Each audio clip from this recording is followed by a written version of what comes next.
Students, तो देखिए जैसा कि कल हम आप लोग को बता चुके थे, ठीक है। इसका हम लोग टाइम एंड वर्क का पार्ट 1 पढ़े थे। हम लोग टाइम एंड वर्क चैप्टर पढ़ रहे हैं जो एसएससी जीडी का है, ठीक है। ये एसएससी जीडी का सिलेबस है। इसमें हम लोग सबसे पहले टाइम एंड वर्क से शुरू कर रहे हैं, ठीक है। देखिए ये एसएससी जीडी का सिलेबस है, तो पहला ही हम लोग स्टार्ट किया टाइम एंड वर्क, जो इसका पार्ट 2 है। चलिए अब हम लोग ज़्यादा बिना कुछ बात किए हम लोग सीधे क्वेश्चन पे आते हैं। क्या है? रवि, मोहन और गोविंद 12 दिन, 10 दिन और 15 दिन में कार्य करते हैं। तीनों मिलकर इसे कितने दिनों में पूरा करेंगे? तो कल हमने देखा था कि कल सिर्फ 2 लोग थे, यानी कल 2 लोग थे और इसमें दिन भी 2 ही दिया रहता था, और हम लोग को दोनों को मिलाकर कितने दिन में काम करेंगे ये निकालना रहता है। तो कल मैंने आपको पिछले वीडियो में क्वेश्चन भी दिया था कि आप उसे बना के और देखें, प्रैक्टिस करें। तो उसमें था शायद कोई ए था, ए नाम का कोई व्यक्ति था और बी नाम का कोई व्यक्ति था जो 20 दिन काम करता है, ये 30 दिन में काम करता है। तो दोनों मिलकर इसे कितना दिन में करेंगे? तो पिछले वीडियो को एक बार हम इसमें रिपीट कर देते हैं थोड़ी जल्दी से। ये 60 था। अब देखिए इसका एलसीएम कितना हो जाएगा, ये डिवाइड देके कितना आ जाएगा 3, और ये डिवाइड देके आ जाएगा 2। तो ये होता है टाइम होता है, और ये जो होता है वो एफिशिएंसी होता है, यानी हमारा क्षमता है। एफिशिएंसी को हिंदी में क्या कहते हैं? क्षमता कहते हैं। तो 3 और 2, यानी हमको पूछेगा ए और बी दोनों मिलकर काम को कितने समय में पूरा करेंगे। तो ये हो जाता है टोटल वर्क।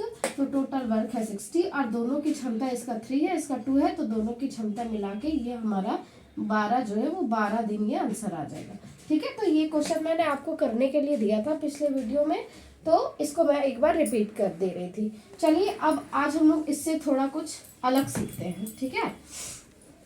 ये उसके आगे का, उसमें सिर्फ 2 लोग होते थे, इसमें 3 लोग हैं। तो जितना लोग होगा हम बस वैसे ही करेंगे। अगर बोलेगा जैसे मान लीजिए रवि, मोहन और गोविंद, ठीक है, इसमें से बोलेगा एक आदमी जो है वो कितने दिनों में काम को पूरा कर लेगा, तो हम उसके लिए फिर उसे इसी क्वेश्चन में हम उस चीज को भी बताएंगे।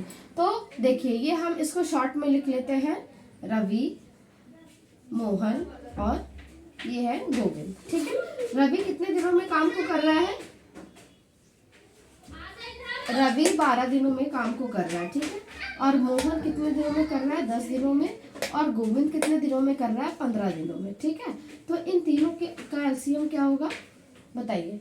इन तीनों का एलसीएम हो जाएगा 60। ये है हमारा टाइम और ये हमारा है टोटल वर्क, ठीक है। अब इसकी एफिशिएंसी क्या निकलेगी ये देखते हैं। इसको अगर इससे डिवाइड देंगे तो यहाँ 5 आएगा, 60 को 10 से डिवाइड देंगे तो 6 आएगा, और 60 को 5 से डिवाइड देंगे तो 4 आएगा, ठीक है। तो यहाँ तक आपको, जहाँ तक हमें उम्मीद है यहाँ तक आपको समझ में आ गई होगी। अब पूछा है कि तीनों मिलकर इसे कितने दिनों में पूरा करेंगे। तो तीनों मिलकर इसे कितने दिनों में पूरा करेंगे ये हम लिखते हैं। तो लिखेंगे R plus M plus G। ये सब आपको कंपटीशन में ये सब करने की जरूरत नहीं, एग्जाम के टाइम पे आप जितना हो सके इसको शॉर्ट तरीके से कर सकते हैं, क्योंकि आपका इसमें कैलकुलेशन बस मजबूत होना चाहिए, आपको टेबल अच्छे से याद होनी चाहिए, इसका एलसीएम क्या होगा ये भी आपको अच्छे से पता होना चाहिए। एलसीएम के लिए मैं एक अलग से वीडियो बनाई हूँ, आप उसे जाकर देख सकते हैं, ठीक है। ये है रवि, मोहन और गोविंद, तीनों मिलकर इसे कितने दिनों में करेंगे। तो सबसे पहले हम टोटल वर्क लिखते हैं और इसे डिवाइड देते हैं जितना इसकी ताकत है, यानी जितना इसका एफिशिएंसी है उसे। तो 6 और 4 कितना हो गया? 10, 10 और 5 15। तो अब हम इसे काट देंगे, ये आ जाएगा 4 डेज, यानी कि ये तीनों मिलकर इसे कितने दिनों में पूरा करेंगे? 4 दिनों में। मान लीजिए देखिए अगर आपको इसी क्वेश्चन में सिर्फ ये कह दे, ये हम आपको अलग से कह रहे हैं, ठीक है। मान लीजिए इसी क्वेश्चन में अगर आपको ये कह दे कि सिर्फ मोहन इस काम को कितने दिनों में पूरा करेगा, तो देखिए सिर्फ मोहन अगर इस काम को करेगा तो टोटल काम कितना है हमारा? टोटल काम 60 है। और मोहन की ताकत कितनी है? तो मोहन की ताकत हमारा 6 है, ठीक है। मोहन की ताकत 6 है, तो सिर्फ हम इसे मोहन की ताकत से ही क्या करेंगे? डिवाइड करेंगे, तो ये आ जाएगा 10 डेज, यानी मोहन इस टोटल काम को कितने दिनों में पूरा करेगा? 10 दिनों में पूरा करेगा। और यही चीज अगर पूछा कि रवि कितने दिनों में पूरा करेगा, तो रवि कितने दिनों में पूरा करेगा, तो वो भी हो जाएगा 60, और रवि की क्षमता कितनी है? 5, तो ये कितना आ जाएगा? 5 × 5 और 5 × 10, यानी रवि जो है वो 12 दिनों में काम को पूरा करेगा। उसी तरह से अगर गोविंद के बारे में पूछेगा तो टोटल वर्क को हम लोग गोविंद की एफिशिएंसी, गोविंद की जितनी क्षमता है उससे हम डिवाइड दे देंगे। तो इसमें कितना आ जाएगा, इसमें आ जाएगा 15। तो गोविंद जो है वो 15 दिनों में काम को पूरा करेगा। चलिए इसे भी हम निकाल ही देते हैं। गोविंद काम को कितने दिनों में पूरा करेगा, टोटल वर्क हम हमेशा लिखते हैं और उसकी ताकत को लिखते हैं। तो ये कितना हो जाएगा, 4 × 1 = 4 और 4 × 5 = 20, यानी गोविंद जो है वो इस काम को 15 दिनों में पूरा करेगा। तो इसमें हम लोग देखिए बच्चों, इसमें हम कितना क्वेश्चन पढ़े हैं, एक तरह से देखा जाए तो हम इसमें 4 क्वेश्चन को सॉल्व किए। एक जब तीनों मिलकर कार्य करें तो ये हमारा आंसर आया है 4 days, ठीक है। और जब हम इसे अलग अलग काम करवा रहे हैं तो जब तीनों मिलकर काम करेंगे तो वो 60 काम जो है वो 4 दिन में पूरा हो जाएगा। और सिर्फ मोहन अगर अकेले करेगा तो 10 दिन में होगी, अगर रवि करेगा तो 12 दिन में, और सिर्फ गोविंद करेगा तो 15 दिनों में, क्योंकि इसमें गोविंद की जो क्षमता है वो सबसे कम है। तो हमें उम्मीद है कि आपको ये क्वेश्चन समझ में आ गया होगा, ठीक है। चलिए हम आगे चलते हैं नेक्स्ट क्वेश्चन की ओर। आपको एक चीज ध्यान रखना है, जब भी आप वीडियो देख रहे हो तो अपने साथ हमेशा नोट्स, कॉपी और पेन लेकर बैठे, ठीक है। चलिए अब हम लोग नेक्स्ट क्वेश्चन की तरफ आगे बढ़ते हैं।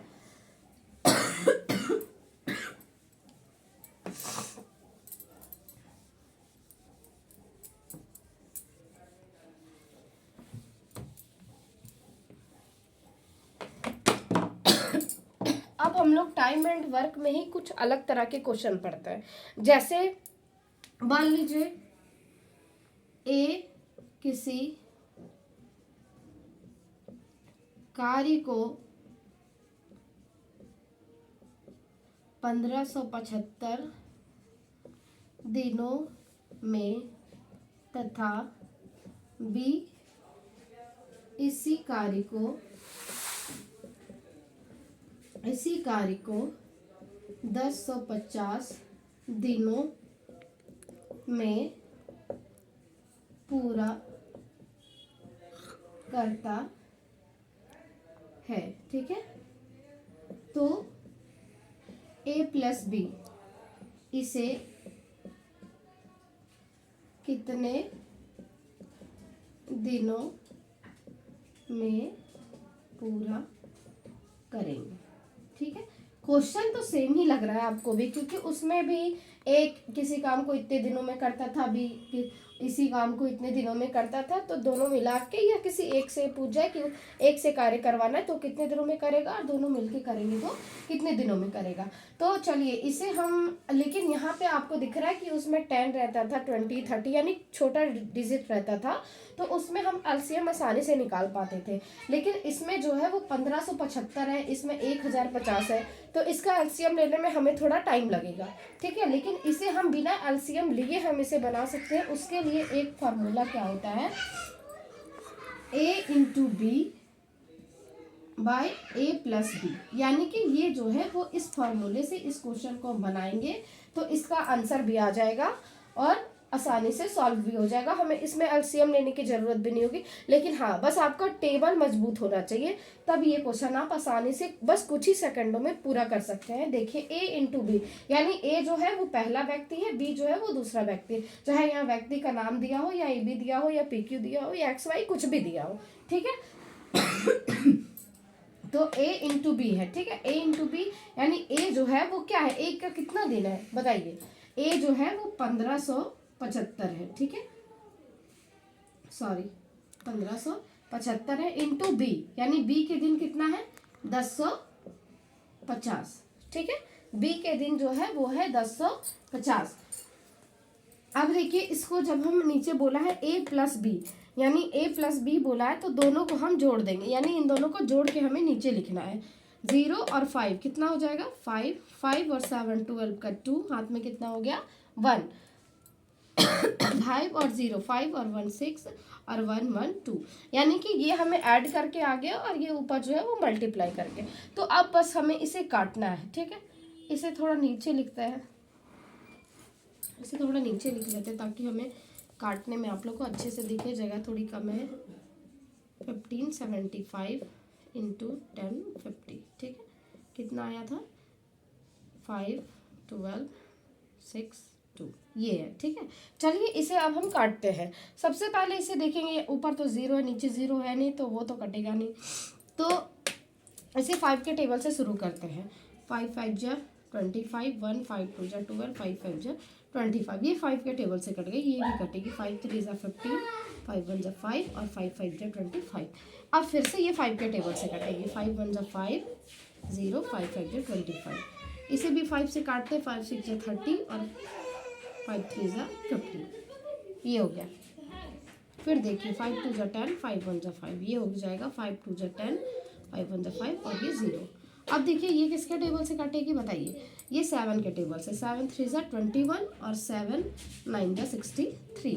अब ये फिर से आ गई, ये है 3, ठीक है। 3 कैसे कटेगी? 3 3 3 जा 9। अब देखिए ये इतना दिन हो गया, ठीक है। कहीं मिस्टेक तो नहीं है? नहीं है, ठीक है। तो इसको हम लोग इतना काट दिए। अब यहाँ क्या बचा? 0। इसको अब हम मल्टीप्लाई कर देंगे, यानी 3 को 2 10 से मल्टीप्लाई कर देंगे, यानी 0 3 1 जा 3, 3 2 जा 6, यानी इतने डेज में जो है वो हमारा ये कार्य पूरा हो जाएगा। तो इसको हम कैसे बनाए हैं, यानी बिना एलसीएम मेथड के हम इसे आसानी से बना लिए हैं, ठीक है। तो अब देखते हैं आगे ये कितना होगा, ठीक है। इसी तरह से इस क्वेश्चन, अगर यहाँ पे आपको कोई बड़ा डिजिट दिया हो, ठीक है, कोई बड़ा डिजिट दिया हो, इसे आप उस मेथड से भी बना सकते हैं। हमने जो बताया था वो एलसीएम मेथड से भी आप इसे बना सकते हैं, लेकिन वही है कि आपको इसमें एलसीएम करने में थोड़ा टाइम लग जाएगा। अगर आप इसे सीधा इस फॉर्मूले से बनाते हैं तो ये आपका क्वेश्चन आसानी से सॉल्व हो जाएगा और टाइम भी कम लगेगा। बस आपका कैलकुलेशन सही होना चाहिए। आपको अच्छे से ये जो हम लोग काटते हैं उसे आपको अच्छे से करना होगा, ठीक है। तो चलिए आगे हम एक क्वेश्चन और बताते हैं, एक क्वेश्चन और बताते हैं, या आप भी थोड़ी इसमें कोशिश करिए आप खुद से बनाने का, ठीक है। आगे क्वेश्चन बहुत आसान है, बस हम वैल्यू को चेंज कर रहे हैं, बाकी सारा कुछ आपका वही रहेगा। देखिए इसमें है, मान लीजिए एक कार्य को 25 यानी 2520 समय दिनों में करता है, और ये बी जो है वो 3150 दिनों में करता है, ठीक है। अब इसे हम लोग सॉल्व करते हैं तो कितना आएगा? आपको इसको भी इसी मेथड से बनाना है, a into B by a plus B, ठीक है। चलिए देखिए इसको बनाते हैं। आप जब भी बैठे तो नोट्स कॉपी पेन लेके बैठे, ताकि आप क्वेश्चन को करते चले। जो मैं बता रही हूँ उससे बाहर एसएससी जीडी में मैथ्स में टाइम एंड वर्क में ये आपकी क्लास लगभग मुझे लग रहा है 1 हफ्ते तक ये टाइम एंड वर्क की आपकी क्लास चलेगी। उसके बाद हम लोग फिर नेक्स्ट चैप्टर पढ़ेंगे, ठीक है। तो चलिए इस क्वेश्चन को हम सॉल्व करते हैं। क्या है इसमें? देखिए कौन सा, फिर वही फार्मूला लगाएंगे, a इंटू बी और a प्लस बी, ठीक है। इसको लगाते हैं। चलिए a कितनी है? 25, 20 इंटू बी कितनी है? 31 50, ठीक है। अब इसको ऐड करना है, a प्लस बी, इसको ऐड करेंगे, कितना हो जाएगा? 0 7 6 और ये 5, ठीक है। ये 0 से ये 0 आपका कट गया। अब आगे बताइए ये किससे कटेगा? बताइए, कोई आइडिया है? चलिए देखिए करते हैं इसको हम 7 के टेबल से, ठीक है। 7 8 जा 56, 7 1 जा 7, 7 3 जा 21 और 7 6 जा 42 और ये 0।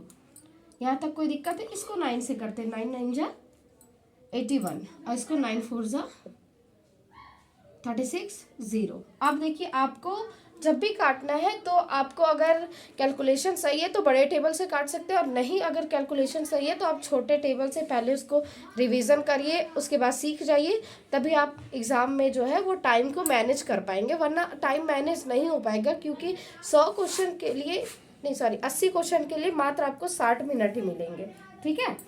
तो देखिए 3 से 3 3 जा 9, हम इसको डायरेक्ट 9 से भी काट सकते थे, लेकिन हम आपको समझा रहे हैं इसलिए मैं 3 से ही काट रही हूँ।